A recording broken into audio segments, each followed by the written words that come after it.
Semua perusahaan finance, baik bank, leasing, koperasi, pinjol, akan melakukan tutup buku pada akhir tahun. Ya, nah definisi dari tutup buku adalah secara singkat, tutup buku adalah kegiatan yang dilakukan di bagian keuangan untuk melakukan cut off atau menutup laporan di akhir periode. Tutup buku dilakukan pada dua tahap, yaitu pada akhir bulan dan pada akhir tahun. Nah, karena adanya tutup buku, maka perusahaan seperti finance ini akan mengejar beberapa target. Seperti yang kita tahu, target dari perusahaan finance di masing-masing divisi itu sangat tinggi sekali. Ya, seperti marketingnya wajib mengeluarkan uang berapa miliar, ya. Di bagian collectionnya wajib mengumpulkan uang berapa miliar juga. Gitu ya. Aduh, saya tidak menyarankan Anda untuk bekerja di bank sebenarnya gitu. Tapi why not lah kalau tidak ada lagi gitu kan. Yang penting bisa kerja. Nah, menurut saya pada tutup buku di pinjol ini, pertimbangan untuk menghapus bukukan atau menghapus tagihkan para debitur-debitur pinjol itu juga akan dilakukan karena mengingat aturan OJK yang tidak memperbolehkan pinjol-pinjol ini memiliki banyak kredit macet di dalamnya gitu ya. Nah, berbicara tentang hapus buku dan hapus tagih, banyak sekali nasabah pinjol yang tidak percaya bahwa pinjol ini akan melunaskan atau menghapus buku atau menghapus tagihkan hutang-hutang para nasabahnya yang sudah gagal bayar. Ya, sangat sukar sekali dipercaya. Nah, di sini akan saya coba untuk meyakinkan para nasabah-nasabah pinjol tentang hapus buku dan hapus tagih bahwa hal tersebut itu eksis atau ada ya. Nah, di sini di Google ini saya sudah mengetikkan hapus buku dan hapus tagih ya. Yang langsung keluar adalah website dari BPKRI Pergub DIY nomor 87 tahun 2016 tentang hapus buku ya. Kita baca sebentar. Nomor 5. Hapus buku adalah tindakan administrasi BUKP untuk menghapus kredit yang memiliki kualitas macet dari neraca sebesar kewajiban debitur tanpa menghapus hak tagih. Nomor 6, hapus tagih adalah tindakan BUKP menghapus kewajiban debitur atas kredit yang tidak dapat diselesaikan dengan menghapuskan hak tagih. Gitu. Jadi ada hapus buku dan hapus tagih ya. Kalau hapus buku itu tidak menghapus hak tagih ya. Tapi kalau hapus tagih itu sudah menghapuskan hak tagihnya gitu. Jadi tidak bisa ditagihkan lagi. Oke. Nah, tapi ini kan dari Pergub DIY gitu ya, Daerah Istimewa Yogyakarta gitu kan. Bagaimana kalau lebih formal lagi, Bang? Saya pengen lebih formal lagi gitu kan. Waduh ya. Mari kita lihat ya. Di sini ada lagi dari Kontan ya. Hapus tagih itu apa? Dengan melakukan hapus tagih, bank menghapuskan kewajiban debitur ya. Kewajiban debitur pada sebuah bank itu menyicil ya, menyicil hutangnya gitu kan, sama juga dengan pinjol. Jadi bank atau pinjol jika menghapus tagihkan, maka pinjol menghapus kewajiban debitur tersebut ya. Sudah jelas. Oke, kita lanjut. Bank menghapuskan kewajiban debitur sepenuhnya dan tidak melakukan penagihan kembali atas kredit yang sebelumnya telah dihapus buku. Ya, ini dari Kontan. Ya kan, ini ya media terpercaya di Indonesia. Tapi Bang, saya pengennya dengarnya langsung dari pemerintah. Gitu yuk. Waduh, bener-bener ya. Boleh, akan saya berikan di sini dari Kementerian Hukum dan HAM RI langsung ya. Nah, sekarang saya sudah membuka website dari Kemenkumham tersebut gitu ya. Di sini judulnya Tata Cara Penghapus Bukuan dan Penghapus Tagihan Aset yang Tersisa dari Program Restrukturisasi Perbankan. Sudah jelas, ini dari perbankan, finance ya. Terbukti bahwa hapus buku dan hapus tagih itu sudah lama ada. Oke. Nah, lalu ada lagi nih pertanyaannya ya. Waduh, iya Bang, ya dari pemerintahnya udah ya kan. Tapi Bang, hapus buku, hapus tagih itu hanya untuk kredit yang di bank saja. Ya, kalau di pinjol itu nggak mungkin. Nah, justru pinjol itu lebih dulu menghapus tagih atau menghapus bukukan hutang-hutang para nasabahnya daripada bank dan leasing. Ya, contohnya Anda kredit di BRI, ya KUR gitu kan. Anda sudah gagal bayar 5 tahun.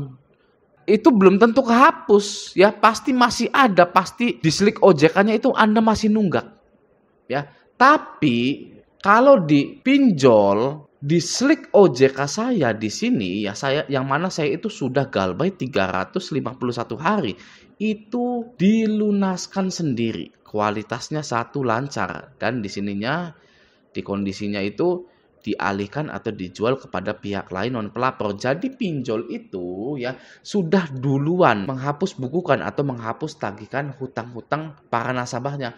Hanya Andanya saja yang perlu mengecek slik OJK Anda gitu ya. Jadi hapus buku dan hapus tagih itu real. Jika tidak ada pemutihan, tidak ada pengampunan hutang, dan semua orang tidak bisa lagi menikmati fasilitas kredit, bisnis atau pelaku usaha dalam dunia finance tidak akan ada. Ya, tidak akan ada yang namanya Adira, FIF, Auto, WOM, leasing itu ya. Tidak ada yang namanya kredit motor, kredit mobil, kredit rumah gitu ya. Tidak ada. Wong tidak ada konsumennya, masyarakatnya tidak boleh pinjam-pinjam lagi setelah galbay di satu perusahaan. Makanya pasti ada debt amnesty, pengampunan hutang. Gitu ya. Nah, setelah Anda mengetahui debt amnesty itu atau nama Anda auto bersih setelah 2 tahun, lalu yang namanya akan jelek itu siapa? Atau yang dirugikan itu siapa? Yang rugi itu pinjolnya. Ya. Ketika ada orang galbay, pinjol itu menelan 2 kerugian. Ya. Yang pertama pastinya rugi uang, pasti. Yang kedua adalah nama pinjol itunya sendiri. Ya. Kok bisa pinjol sudah rugi uang ditambah rugi nama baik gitu ya. Saya contohkan seperti ini.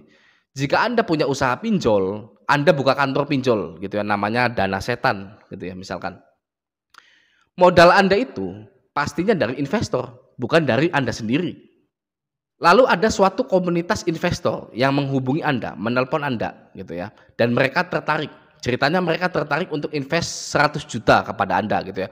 Anda menjanjikan return ya, keuntungan 20% per tahun, di mana mereka akan mendapatkan 105 juta gitu ya. Invest 100 juta, kembalinya 105 juta gitu ya.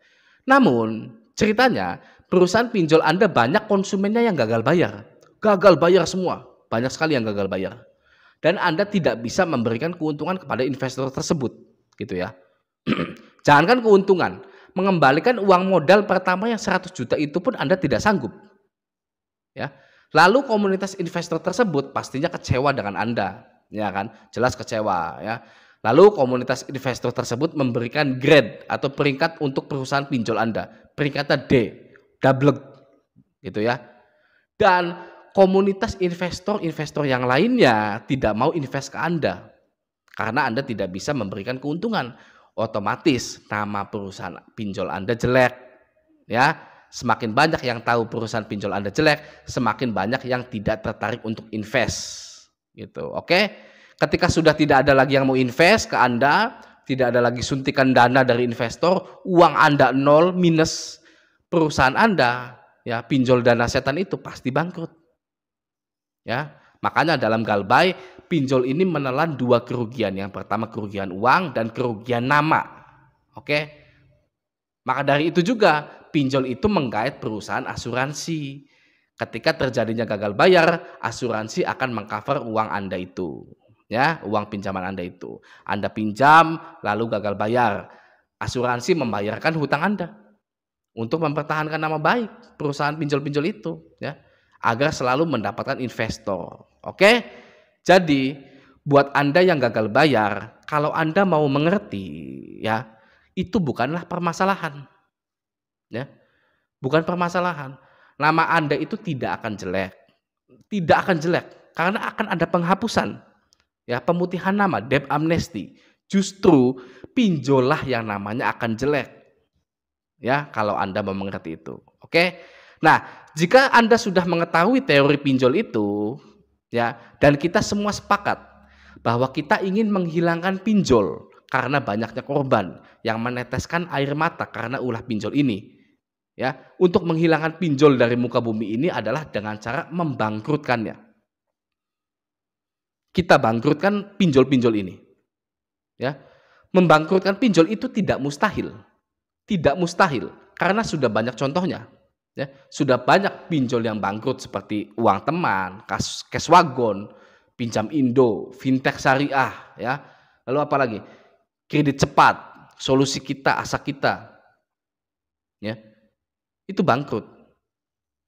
Jadi mulai dari sekarang, berhenti mempertahankan pinjol Anda, kuras habis semua limit pinjol Anda, hapus aplikasinya, jangan pernah dibayar. Ya, seperti itu.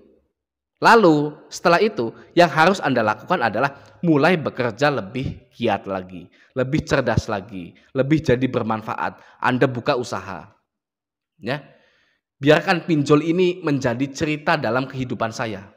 Gitu ya. Biarkan pinjol ini menjadi cerita dalam kehidupan Anda. Cerita pinjol ini lebih baik Anda bungkus dengan plastik, lalu Anda buang ke tempat sampah. Gitu.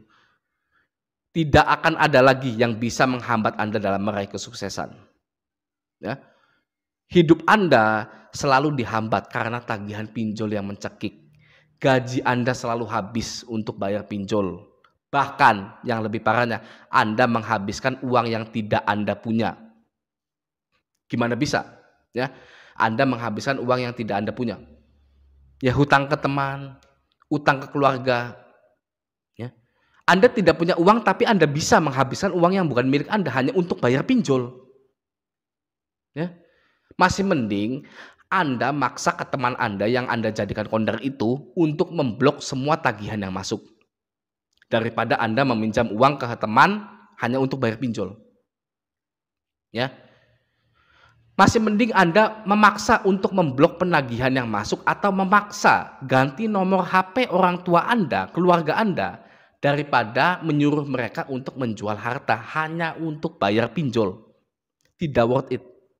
Ya, bapak Anda itu dulunya kerja keras, ya, punya rumah, punya tanah, ya kan. Sekarang suruh Anda jual, gitu kan. Ya, motornya, mobilnya, gitu kan. Suruh Anda jual hanya untuk bayar pinjol, tidak worth it, tidak sepadan. Ya. Masih mending Anda galbay daripada merusak hubungan emosional Anda, ya, dengan orang-orang terdekat Anda itu. Masih mending Anda galbay daripada Anda pinjam uang ke teman Anda. Masih mending Anda galbay daripada Anda menyuruh orang tua Anda menjual hartanya. Masih mending Anda galbay daripada hidup Anda rusak. Ya, galbay itu tidak merusak hidup Anda, tapi galbay pastinya merusak pinjol-pinjol itu dan bangkrut. Ya, uang penghasilan Anda yang sekarang mulai dari sekarang akan utuh. Ya. Lalu akan Anda pergunakan untuk mengupgrade diri Anda. Oke, uang gaji Anda yang sekarang itu akan utuh, ya, dan akan Anda pergunakan untuk membuka jalan kesuksesan yang lain. Oke, semoga kita semua dipermudah dalam meraih kesuksesan yang selama ini kita impikan. Oke, sampai jumpa di video selanjutnya.